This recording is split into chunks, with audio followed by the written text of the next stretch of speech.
এই জন্য এই পৃথিবীতে যত নবী এসেছেন, যত রাসূল এসেছেন, সব নবী রাসূলের দাওয়াত ছিল একটা, ইবাদত হবে একজনের। কার? ইয়া কওমি ইবুদুল্লাহা মা লাকুম মিন ইলাহিন গায়রুহু আফালা তাত্তাকুন। সব নবীরা বলেছে, আমার স্বজাতির লোকেরা, ও আমার জাতি ভাইয়েরা, ও আমার উম্মতেরা, কি হলো তোমাদের? আল্লাহর ইবাদত করো না কেন? মূর্তির ইবাদত ছাড়ো, রহমানের সিজদায় লুটিয়ে পড়ো। ইবাদত করতে হবে একজনের, তিনি কে?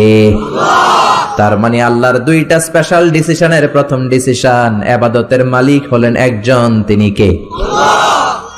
ইবাদত যাকে করা হয়, আল্লাযী ইউবাদ, তাকে বলে মা'বুদ। যার ইবাদত হয় তাকে আরবিতে কি বলে? আমাদের মা'বুদ একজন, তিনি কে? আল্লাহ। তাহলে আল্লাহর এই প্রথম ফয়সালার সাথে সবাই একমত, কোনো দ্বিমত নাই। এরপরে আল্লাহ বললেন আমার 2 নাম্বার ফয়সালা শোনো, ওয়া বিল ওয়ালিদাইনি ইহসানা। ইবাদত হবে আল্লাহর, ইহসান হবে মাতা-পিতার। 2 নাম্বার ফয়সালা হলো ওয়া বিল ওয়ালিদাইনি ইহসানা, মাতা-পিতার সাথে ইহসান করো। কার কথা? আল্লাহ।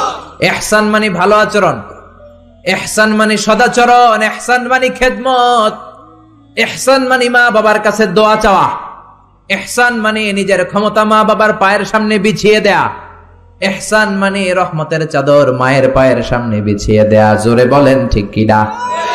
পৃথিবীর সব আল্লাহর ওলিগুলো যদি এই পুরো কোরআনুল কারীমকে খতম দিয়ে একটা গ্লাসের পানির মধ্যে ফু দেয়, আর আপনার মা যদি আরেকটা গ্লাসের পানির মধ্যে শুধু বিসমিল্লাহ বলে ফু দেয়, আল্লাহর কসম আপনার মায়ের দোয়াটা কবুল হয়ে যাবে। ঠিক কি না? মায়ের দোয়া সবচেয়ে বড় দোয়া। অনেকে আছে ওই মা বাবার কাছে দোয়া চায় না। আরে আপনার বাবা আপনার বড় পীর সাহেব, আপনার মা আপনার বড় পীর সাহেব। মা বাবা ধুইয়া বাবার দরবারে যাইয়া বাবার দরবারের কবরের উপরে মশারি দিয়ে আসে, এরকম ডাকাত আছে না নাই? যে লোকটা মাজারে মশারি দেয়, দেখবেন ওর বাপেরে মশায় কামড়ায়, ওর মারে মশায় খায়, আছে না নাই? এজন্য আল্লাহ বললেন আমার দ্বিতীয় ফয়সালা, ওয়া বিল ওয়ালিদাইনি ইহসানা, মাতা পিতার সাথে ইহসান করবা।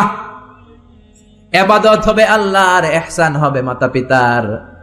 তাহলে প্রথম ফয়সালা হলো ইবাদত আল্লাহর, দ্বিতীয় ফয়সালা হলো মাতা পিতার সাথে ইহসান করতে হবে। কার কথা? আল্লাহ।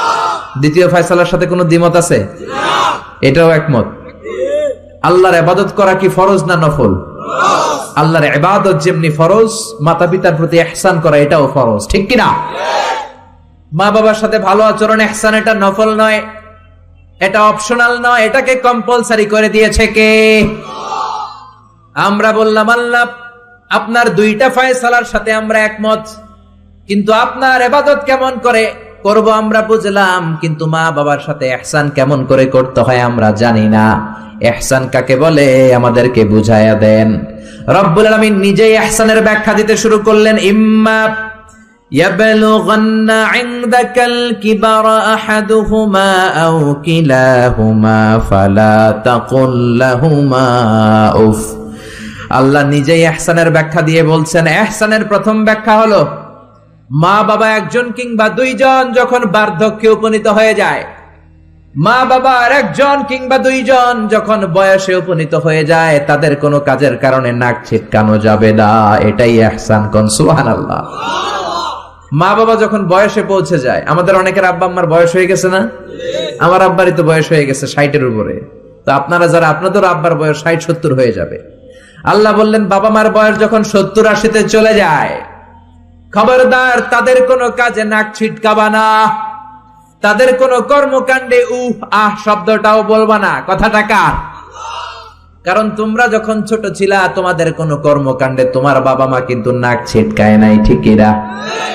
আমরা যখন ছোট ছিলাম, মা বাবারে জ্বালা যন্ত্রণা দিতাম, তখন কিন্তু আমাদেরকে মা বাবা ঘর থেকে বের করে দেয় নাই। দিয়েছে?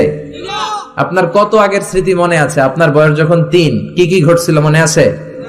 তো 3 বছর যদি মনে না থাকে, বয়স যখন 2 ছিল ওইটা মনে আছে? বয়স যখন 1 ছিল, যন্ত্রণা, জ্বালা যন্ত্রণা তো ওই সময় করছেন বেশি। ঠিক কি না? শীতের রাতে ডান দিকে আমার মা আমারে শোয়ালো, খেয়াল করে বুঝেন। মাঘ মাসের কনকনে প্রচন্ড শীত, পেশাব করে ডান দিকটা ভিজিয়ে দিয়েছি, মা আমারে ঘর থেকে বের করে দেয় নাই। আদর করে, সোহাগ করে, যত্ন করে আমার মা আমারে বাম দিকে রেখেছে, আবার বাম দিকে পেশাব করে ভিজিয়ে দিয়েছি, ঘর থেকে বের করে দেয় নাই। রাত 3টার দিকে আমার মা বাম দিক থেকে উঠিয়ে তার বুকের মধ্যে আমারে রেখেছে। রাত 3টার দিকে পেশাব করে আমার মায়ের বুকটা আমি 3টার দিকে ভিজিয়ে দিলাম।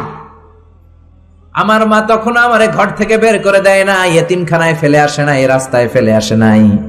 রাত 3টার দিকে শাড়িটা চেঞ্জ করে, জামাটা চেঞ্জ করে আবার বুকে নিয়ে ঘুমাতে গিয়েছে, ঠিক কিনা?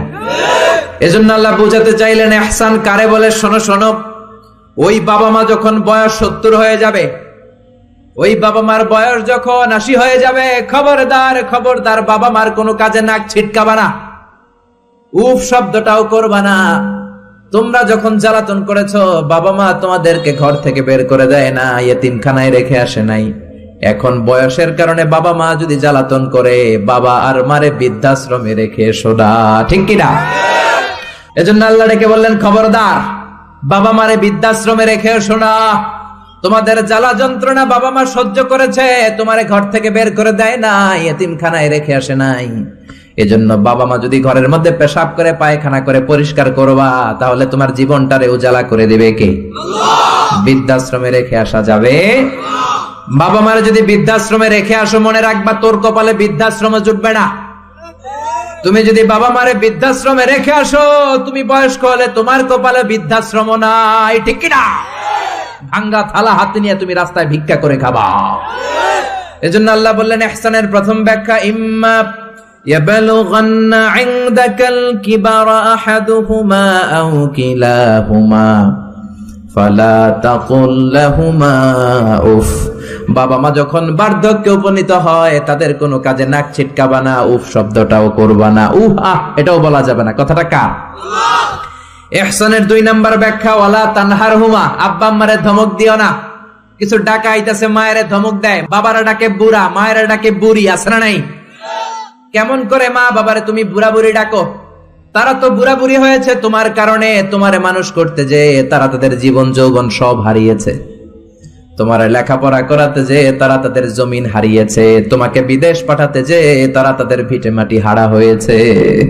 কিছু লোক আছে এলাকার সবার সাথে খুব মিষ্টি আলাপ, বন্ধু বান্ধবের সাথে খুবই ভদ্রতা, কিন্তু ঘরে ঢুকলেই মায়ের সাথে ঝিড়কি দিয়ে কথা বলে, ধমক দিয়ে কথা বলে, এরকম বেয়াদব আছে না নাই? আল্লাহ বললেন ওয়ালা তানহারহুমা, ধমক দিও না, তোমার সব আমলগুলো বাতিল করে দিবে কে? ওয়ালা তানহারহুমা ওয়া কুল লাহুমা কওলান কারীমা, বরং বাবা মার সাথে কোমল আচরণ করো। যত ভদ্রতা তুমি জানো, যত নম্রতা তুমি শিখেছো, যত কার্টিসি তুমি জানো, সব কার্টিসি বাবা মার সাথে মেইনটেইন করবা।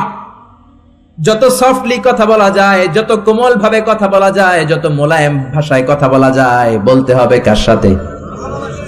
জোরে বলেন। রাজি আছেন তো? রাজি আছেন?